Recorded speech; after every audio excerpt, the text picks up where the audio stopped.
الحمدللہ رب العالمین والعاقبۃ للمتقین والصلاۃ والسلام علی رسول الکریم اما بعد۔ باتیں انبیاء کرام کے تعلق سے چل رہی ہیں۔ حدیث نمبر ہے 3537۔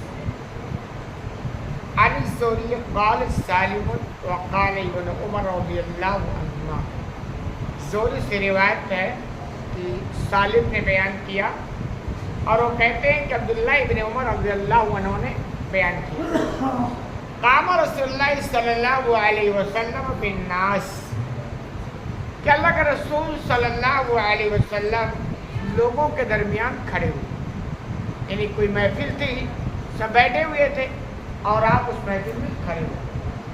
فاثنى علی اللہ بما هو اہل، پھر اللہ کی انہوں نے تعریف کی جو اللہ کی شان کے لائق ہے۔ اور یہی مومن کا طریقہ ہے کہ جب بھی کچھ بیان کیا جاتا ہے تو نبی کی سنت بھی ہے کہ اللہ کے رسول اللہ رب العالمین کی تعریف بیان کرتے ہیں، اور تقریباً یہ چلا آ رہا ہے اور اہل علم اس کا استعمال کرتے ہیں۔ تو اللہ کے رسول نے اللہ کی تعریف بیان کی جیسا کہ وہ اس کی شان ہے۔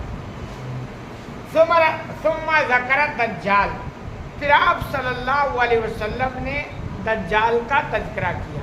دجال کا نام تو آپ نے سنا ہوگا، تو اسی دجال کا آپ نے تذکرہ کیا۔ فقال انی لانذرکموہ وما من نبی الا انذر قومہ، یقین میں تمہیں دجال سے آگاہ کرتا ہوں۔ آپ نے دجال کا تذکرہ کیا اور کہا کہ میں تمہیں آگاہ کرتا ہوں دجال سے، اور یقیناً کوئی نبی ایسا نہیں گزرا جس نے اپنی قوم کو دجال سے آگاہ نہ کیا ہو، یعنی ہر نبی نے اپنی قوم کو دجال سے آگاہ کیا ہے۔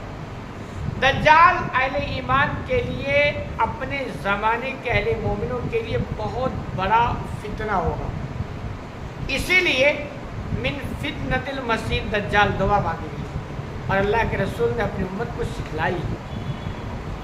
دیکھیے، دجال سے سامنا ہونا وہ الگ میٹر ہے، لیکن اس سے سامنا ہو ہی نہ، یہ سب سے بڑی بات۔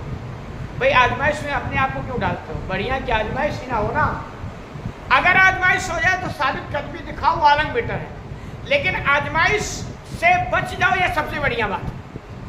تو کہہ رہے ہیں کہ ہر نبی نے دجال سے اپنی امت کو آگاہ کیا ہے، اور میں بھی تمہیں آگاہ کرتا ہوں۔ آگے آپ نے کہا لَقَدْ أَنذَرَ نُوحٌ قَوْمَهُ، تحقیق کہ نوح علیہ السلام نے بھی اپنی قوم کو آگاہ کیا، یعنی دجال سے ڈرایا۔ وَلَكِنِّي أَقُولُ لَكُمْ فِي قَوْلًا لَمْ يَقُلْهُ نَبِيٌّ لِقَوْمِهِ، لیکن میں تم سے وہ بات بتلاتا ہوں جس کو کسی نبی نے اپنی قوم سے، اپنی امت سے نہیں بتایا۔ کہ آگاہ تو سب نے کیا دجال کے تعلق سے، لیکن دجال کے تعلق سے ایک ایسی بات میں تم کو بتا رہا ہوں جس بات کو کسی نبی نے اپنی امت کو نہیں بتایا۔ یہی کس امت کی شان ہے اور نبی کریم صلی اللہ علیہ وسلم کی مرتبہ ہے، مقام ہے۔ کیا کہا آپ نے؟ کہا تعلمون انہ آور، تم جان لو یہ لوگ کانا ہوگا، یعنی ایک آنکھ کا کیا ہوگا؟ انڈا، اس کو کانا بولتے ہیں۔ تو آپ نے فرمایا کہ وہ کیا ہوگا؟ کانا ہوگا۔ اور آگے وعدنا اللہ علیہ سبی آور، اور اللہ رب العالمین یہ کانا نہیں، چونکہ دجال جو ہوگا نا وہ اپنے آپ کو خدا کہلوا ہوگا کہ مجھے خدا کہو، اور اللہ رب العالمین چونکہ اس کو تھوڑا پاور بھی دے رکھا ہوگا آزمائش کے لیے۔ آتا ہے کہ جنت جیسی بھی چیز اس کے، یعنی اسی جیسی لگے گی کہ جنت ہے، اور جہنم جیسی چیز اس کے پاس ہوگی۔ اپنے ماننے والوں کو جنت میں داخلہ دیتا چلا جائے گا، حالانکہ وہ جنت ہے جہنم ہوگی۔ نہ ماننے والوں کو جنت میں داخلہ دیتا چلا جائے گا، حالانکہ وہ کیا ہوگی؟ جنت ہے۔ اتنی بڑی چیز، نتیجہ یہ ہوگا کہ جتنے ایمان والے نہیں، دیکھو ایک ایمان والے اس میں بھی بہت تھوڑے ہیں جن کا ایمان بہت مضبوط ہے، ورنہ جتنے غیر مومن ہیں تقریباً سب اس کے ساتھ ہیں۔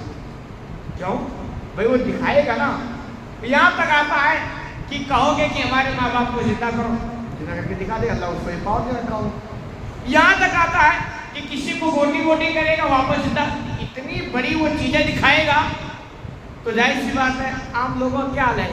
جہاں دینا دیکھا چمتکار وہیں کر لیا نمسکار۔ تو